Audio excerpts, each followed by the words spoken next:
Osteoarthritis is a progressive joint disease due to failure in repair of joint damage and is the major cause of disability in adults. The main symptoms are joint pain and stiffness, which leads to functional limitations.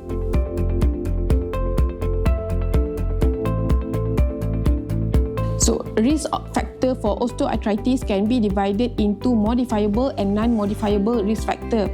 Non-modifiable risk factor are advanced age, more than 50 years old, female are more likely than male, and also some can be due to genetics. Modifiable risk factor are BMI, more than 25, previous history of knee injury, and also joint malalignment.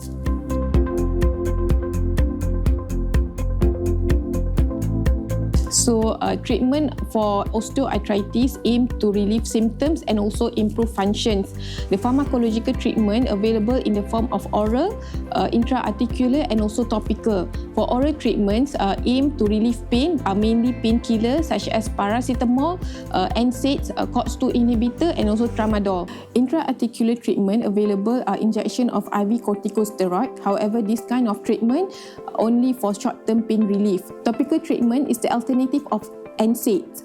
It's available in the form of gel, cream and also transdermal patch.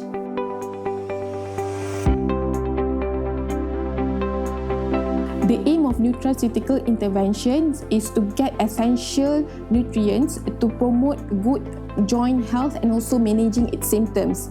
Ingredients such as bioactive collagen peptide helps in the synthesis of glycosaminoglycans, which is a major component of the cartilage, which helps in the promotion of cartilage regeneration.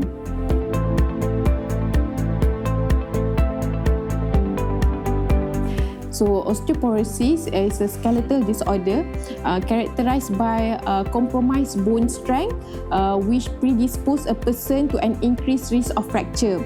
So, bone strength is integration of bone density and also bone quality. Bone density is a peak bone mass and also amount of bone loss, while bone quality is the architecture of the bone, the rate of damage and also the rate of mineralization of the bone.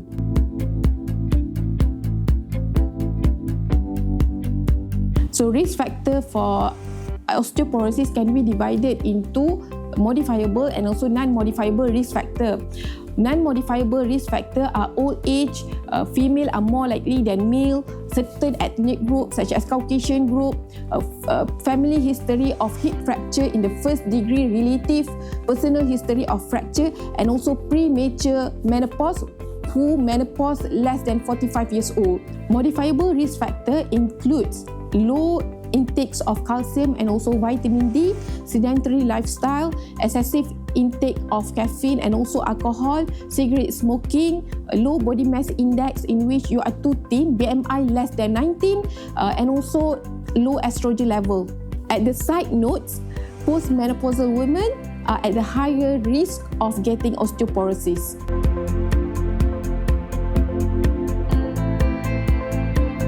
There is no cure for both diseases, but what we can do is we can control the symptoms and slow down the disease progression by treatments and also lifestyle modification.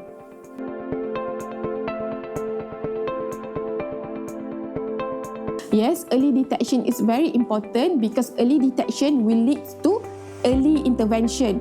So, early intervention can slow down the disease progression. For osteoporosis, it's very important to detect early to prevent bone fracture.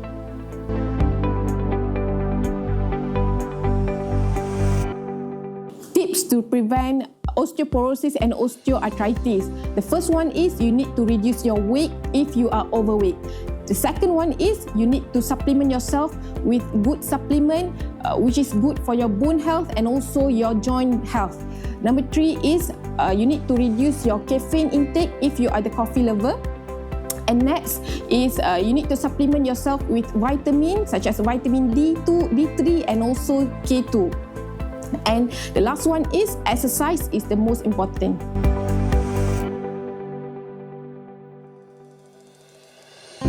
According to the guideline, the recommended nutrient intake for adults for calcium is 1000 mg per day.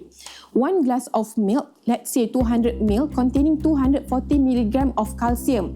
Hence, if you only drink one glass of milk per day, that is not enough. Hence, you need to take calcium supplement to protect your bone.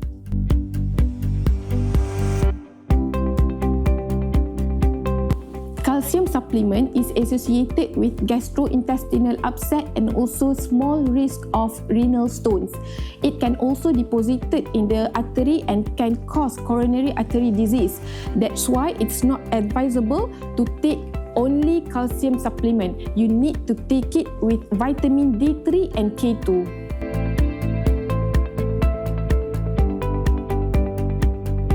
Vitamin D3 helps to absorb calcium in the gut, while vitamin K2 prevent the accumulation of calcium in the artery and also helps to reach calcium to the bone.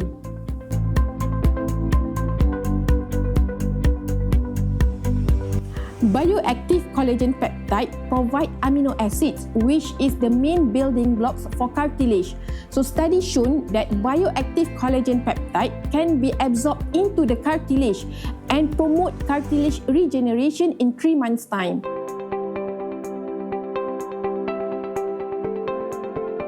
Turmeric has a very powerful anti-inflammatory property in which it helps to enhance joint mobility, flexibility, knee muscle strength, and also it helps to improve joint pain and also joint stiffness. It also helps to bring blood flow to the knee, especially in patients suffering from mild knee osteoarthritis.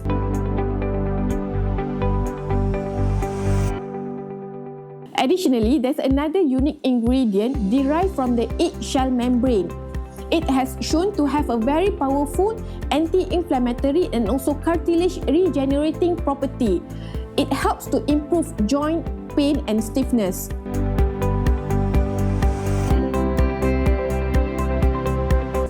My advice to all the patients suffering from joint pain is it is depressing. However, first of all, it is preventable. And also, if you already get it, it is manageable.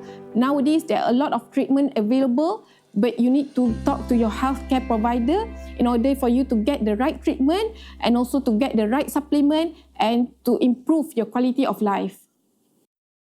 Life Factor. Life Factor. Life Factor. www.lifefactor.my